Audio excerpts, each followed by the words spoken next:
మీరు బాధ్యతగా మెలగకుండా ఒక్కొక్కరిని చంపేస్తాం, మళ్ళీ మేము వస్తాం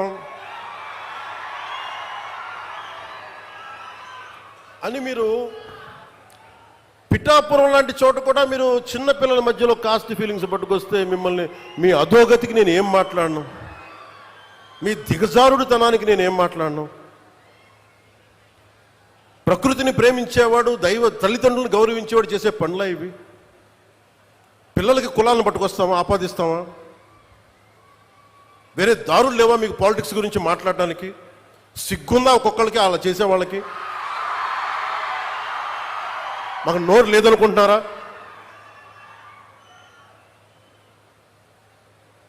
కూర్చొని మీరు కాంట్రాక్ట్లు వేస్తే కాంట్రాక్ట్లు వేసిన వాళ్ళందరినీ మేము బెదిరించేస్తాం, జైల్లో పెడతామంటే ఏమనుకుంటున్నారా మీరంతా?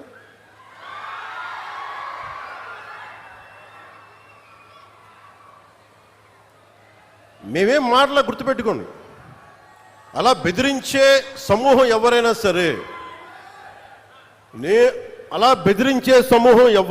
సరే, మిగతా వారి గురించి నాకు తెలియదు. పవన్ కళ్యాణ్కి అధికారం ఉన్నా అధికారం లేకపోయినా పవన్ కళ్యాణ్ ఎప్పుడు పవన్ కళ్యాణ్ లాగే ఉంటాడు, భయపడ్డాం. చాలా ఇంట్లోంచి బయటకు వచ్చేటప్పుడు తిరిగి వెళ్తాం లేదు అని డిసైడ్ అయ్యే వస్తాం. అందువల్ల మీ ఆకు రౌడీలు కానీ, అలాగే చెప్తున్నా, ఏదైనా మాట్లాడితే అధికారులు కూడా భయపడుతున్నారు. ఎందుకు భయపడుతున్నారంటే చెవుల్లో చెప్తారు, అదే సార్ వాళ్ళ వెనక చాలామంది రౌడీలు ఉంటారండి, కిరాయి హంతకులు ఉంటారంటే. మీకు కరెక్ట్గా యోగి ఆదిత్యనాథ్ లాంటి ట్రీట్మెంట్ కనుక ఒక్కొక్కడికి ఇస్తే, ఒక్కొక్కడికి రౌడిజం అంటే కాలు కీలు తీసి మడత పెట్టి కింద కూర్చోపెడితే, అప్పుడు కరెక్ట్గా చెప్తా, కరుడు గట్టిపోయిన జీవితకాలం ఒకే మన వాళ్ళతో ఏకీభవించవచ్చు, ఏకీభవించకపోవచ్చు. నక్సలైట్స్ తోటి, వామపక్ష తీవ్రవాదులతో మనం ఏకీభవించవచ్చు, ఏకీభవించకపోవచ్చు. అలాంటి బలమైన ఆర్గనైజేషన్నే కకావికలమైపోయిన పరిస్థితుల్లో ఉంటే ప్రభుత్వం తలుచుకుంటే, అలాంటిది ఇన్ని లక్షల మంది పోలీసు ఉండి, ఇన్ని వందల మంది ఐపీఎస్లు ఉండి, 1000-2000 ఉన్న డిఎస్పీలు ఉండి, అలాంటి కిరాయి గ్యాంగుల్ని మెయింటైన్ చేసే వ్యక్తుల మీద 2 రోజులు 48 గంటలు మీ చుట్టుపక్కల ఎవరున్నారు, వాడి పేరేంటి అన్ని కనుక్కొని ఒక పొలిటికల్ నిర్ణయం తీసుకుంటే ఇక మళ్ళీ ఎప్పుడు ఇలాంటి మాటలు రారు. మీకు అక్కడి దాకా తీసుకెళ్ళకండి. మీరు ఇదే చెప్తున్నాను ఇంకొకసారి, సామాజిక మాధ్యమాల్లో కానీ విదేశాల్లో కూర్చొని వాగే వాళ్ళతో సహా ఇక్కడ కూర్చొని భవిష్యత్తులో మేము వస్తాం, వచ్చి మేమేం చేస్తామంటే, వచ్చినప్పుడే మీరేం పీకలేదు, ఏం మాట్లాడతారు? ఇప్పుడు వచ్చినప్పుడే మీరు ఏం పీకలా అంటే ఏమనుకుంటారు? మీరు కూర్చోబెట్టి మీరు బెదిరింపులు చేస్తే భయపడతాం అనుకుంటున్నారా? దానికి మేము ఒక్కడు చిన్నప్పటి నుంచి కూర్చొని అమరజీవిని గుండెల్లో పెట్టుకున్నాడంటే వాడికి ఎంత పిచ్చి ఉంటుంది? ఏ మ్యాడ్నెస్ ఉంటే ఇలా వస్తాం మేము? ఏ అండదండలు లేకుండా పార్టీ పెట్టి ఇక్కడ దాకా వచ్చామంటే ఎంత కమిట్మెంట్ ఉండాలి నీకు, సమాజం మీద, దేశం మీద, రాష్ట్రం మీద, ప్రజల మీద. పద్ధతులు మార్చుకోండి. ఒక మాట అనాలంటే అలాంటి తప్పేం లేదు. డెమోక్రసీ ఇది, ప్రజాస్వామ్యం. ఖచ్చితంగా అనండి. అనటానికి కొన్ని గీతలు ఉంటాయి. గీతలను దాటి మాట్లాడితే మీ చేతికి మళ్ళీ ముద్రలు వేయడానికి ఏముంది? అలా మాట్లాడే వాళ్ళు చెప్తున్నాను ఇప్పుడే, మీ చేతి మీద గీతలు తీసేస్తాం, అంత అరగదీస్తాం, గుర్తుపెట్టుకోండి. మేమన్నా కలెక్టర్స్ ఎస్పీల మీటింగ్లో కూడా నేను ముఖ్యమంత్రి గారి సమక్షంలో తెలియజేశాను, ఈ రాష్ట్రంలో రౌడిజం, బెదిరింపులు, మన ఉత్తరాంధ్రలో కూర్చోబెట్టి కొంతమంది బెదిరించి ఒకటే చెప్పాను, రౌడిజం చేసే వాళ్ళని బెదిరించి వాళ్ళని పంపించి కదా మనం వచ్చింది. మనం అలాంటివి చేస్తే మనకి వాళ్ళకి ఏంటి తేడా? ఇది నేను చెప్పాను, నేను జనసేన మేము ప్రభుత్వంలో భాగం, అవసరమైతే చాలా ఖచ్చితంగా ప్రతి విషయాన్ని అంశాన్ని తెలియజేస్తాం. వెరీ కన్స్ట్రక్టివ్, మేము పార్ట్ ఆఫ్ దిస్ అలయన్స్. అందుకని దీన్ని ప్రతి ఒక్కరు దృష్టిలో పెట్టుకోండి. అలాగే మీరు వైసీపీ వారికి కూడా చెప్తున్నా, నాకు మీరంటే గౌరవం. బొత్స గారు లాంటి నాయకులు ఉన్నారు,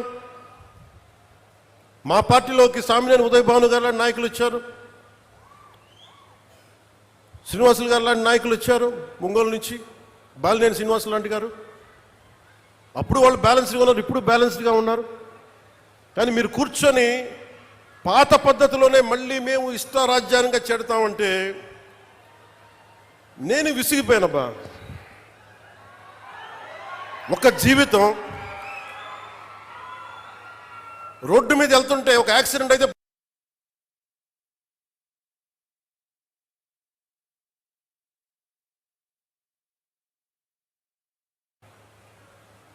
అలాంటిది ఒక ఆశయం కోసం నా ప్రాణం పోతే నాకు ఓకే. కానీ పోయే ముందు చాలా మంది తాట తీసేస్తాను చెప్తాను, గుర్తుపెట్టుకోండి.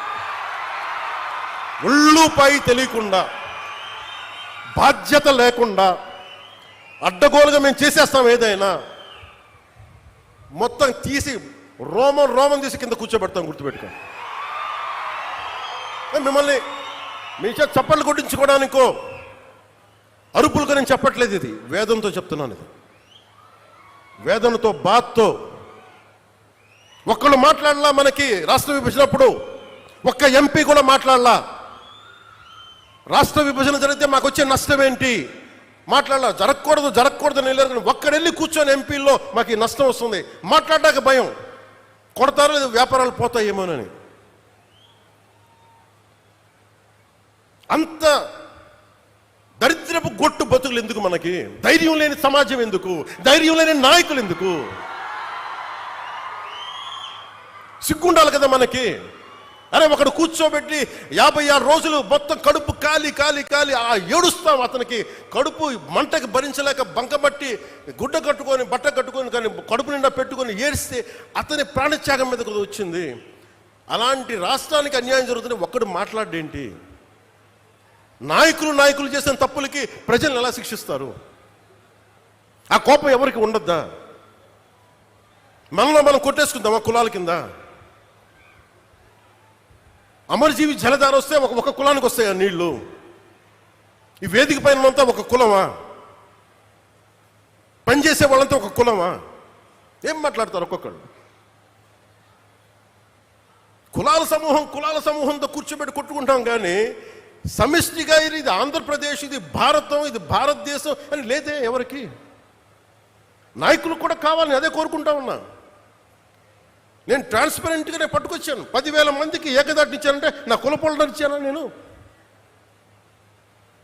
ముక్కుముఖం తెలియదు నాకు ఒక్కొక్కళ్ళది. నేను ఒకటే చెప్పాను, వెరీ స్ట్రిక్ట్ పాలసీ. నేను 20 మందిని ట్రాన్స్ఫర్ చేయగలను నా పరిధిలో. Very clear cut instruction. ఒక లంచం ఉండకూడదు. వారికి ఇప్పించాం 10,000 మందికి, ఒక 10,000 మంది పైచులకు పైగా అట్ వన్ గో. ఇంతకుముందు అదే దానికి రేట్ కార్డు ఉండేది గత ప్రభుత్వంలో. ఈ కార్డు ఇవ్వాలంటే 30,000, దానికి 5,000, 15,000, 60,000, దానికి ఒక 60 కోట్లు 70 కోట్ల ఆదాయం మళ్ళీ దానికి. అవన్నీ తీసేస్తాను కదా. ఈరోజు రోడ్లు ఎందుకు వేస్తున్నారు?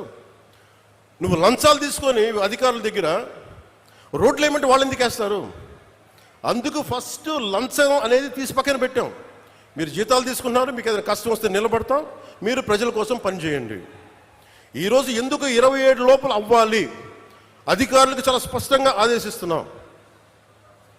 మేము మీకోసం కట్టుబడి ఇది 2 సంవత్సరాల్లో నీటి ప్రాజెక్ట్ పూర్తి అవ్వాలంటే పూర్తి అయ్యే తీరాలి. ఇది నేను పర్సనల్గా నేను కూర్చొని మన ఉభయ గోదావరి జిల్లాలకి మొత్తం ఆంధ్రప్రదేశ్లో ఉన్న ఈ 5 ప్రాజెక్ట్స్కి అయ్యేలాగా నేను పర్సనల్గా బాధ్యత తీసుకుంటాం.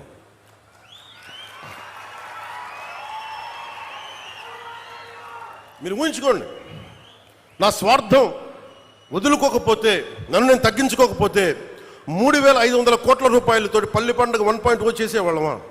తద్వారా 4,007 కిలోమీటర్ల 4,000 కిలోమీటర్ల సిసి రోడ్లు వేయగలిగే వాళ్ళమా? నేనే కనుక నా స్వార్థం కోసం ఆలోచించి తగ్గించకుండా ఉంటే 1,00,000 ఫామ్ పాయింట్స్ కట్టేవాళ్ళమా?